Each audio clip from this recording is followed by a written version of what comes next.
السلام علیکم ورحمۃ اللہ تعالی وبرکاتہ۔ دوستو، مفتی سلمان ازہری صاحب کا خوبصورت بیان، یقین جانیں اس بیان کو اگر آپ نے سن لیا آپ کا ایمان تازہ ہو جائے گا، آپ کی روح تازہ ہو جائے گی۔ تو دوستو، اس سے پہلے آپ سبھی کے حق میں دعا کرتے ہیں کہ پروردگار عالم جتنے بھی ہمارے بھائی بہن دوست احباب اس ویڈیو کو دیکھ رہے ہیں، اللہ پاک ان کی دلی آرزو اور تمناؤں کو پورا فرما اور ان کی جان کی، مال کی اور عزت کی، آبرو کی حفاظت فرما۔ آپ اس ویڈیو کو یوٹیوب چینل پر دیکھ رہے ہیں تو چینل کو سبسکرائب کریں اور بیل آئیکن ضرور دبائیں۔ چلیے ویڈیو آپ کی خدمت میں پیش کرتے ہیں۔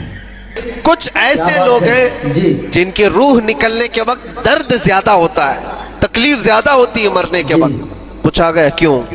کہا کہ یہ روح جو ہے اس کی ساری بنائی ہوئی چیزوں میں اٹکی ہوئی ہے، اس کی اولاد میں بھی ہے، اس کے مال میں بھی لگی ہوئی ہے، اس کے گھر میں بھی لگی ہوئی ہے، اس کے جائیداد میں بھی لگی ہوئی ہے۔ روح جب نکل رہی ہوتی ہے ان سب چیزوں سے بھی نکل رہی ہے، جہاں جہاں اس کی خواہشات لگی ہوئی تھی سب جگہ سے کھینچا جا رہا ہے، تو درد بڑھتا چلا جاتا ہے، تکلیف بڑھتی چلی جاتی ہے، اور پھر وہ جب دیکھ رہا ہوتا ہے خالی ہاتھ جا رہا ہو، تکلیف زیادہ ہوتی ہے۔